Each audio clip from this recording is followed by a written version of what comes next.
صلو علی الحبیب صلی اللہ تعالی علی محمد۔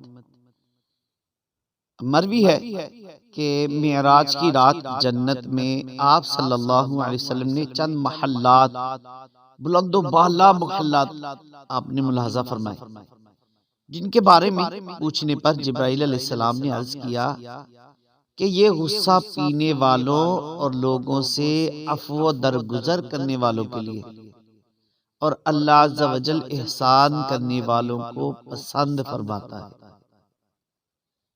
یہ غصہ یہ غیر اختیاری شے ہے، یہ نفس کے اس جوش کو کہتے ہیں جو بدلہ لینے پر ابھارتا ہے، اور اس سے سینے میں انتقام کی آگ بھڑک اٹھتی ہے۔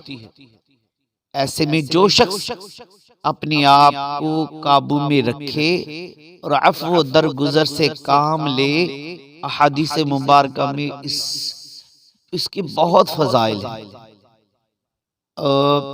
آئیے میں کچھ اور بھی فضائل آپ کو پیش کرنے کی کوشش کرتا ہوں۔ چنانچہ سرکار دو عالم صلی اللہ علیہ وسلم نے ارشاد فرمایا، جس نے غصے کو ضبط کر لیا حالانکہ وہ اسے نافذ کرنے پر قادر تھا، تو اللہ عز و جل بروز قیامت اس کو تمام مخلوق کے سامنے بلائے گا اور اختیار دے گا کہ جس حور کو چاہے لے لے۔ اللہ اکبر۔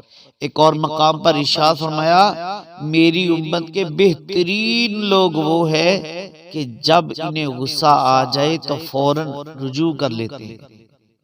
اور یاد رکھیے، غصہ بذات خود برا نہیں ہے، ہاں غصے میں آ کر شریعت کی نافرمانی کرنا مذموم اور ناجائز ہے، اور صحیح موقع پر غصہ آنا بھی ضروری ہے۔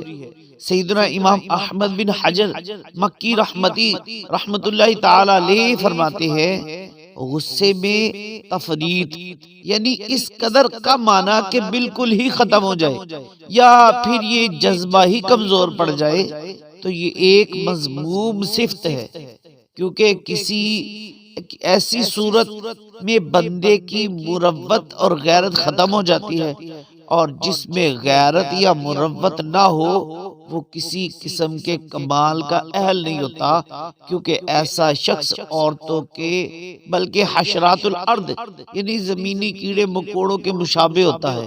سیدنا امام شافعی رحمت اللہ تعالی علیہ آپ فرماتے ہیں، جسے غصہ دلایا گیا اور وہ غصے میں نہ آیا تو وہ گدھا ہے، اور فرماتے ہیں جسے راضی کرنے کی کوشش کی گئی اور وہ راضی نہ ہوا تو وہ شیطان ہے۔ اللہ اکبر۔ اللہ پاک ہمیں غصے کی مذموم جو صورت ہے اس سے بچنے کی توفیق عطا فرمائے، اور جہاں غصہ کرنے کی ضرورت ہے وہاں غصہ کرنے کی بھی توفیق عطا فرمائے۔ آمین بجاہ النبی الامین صلی اللہ علیہ وسلم۔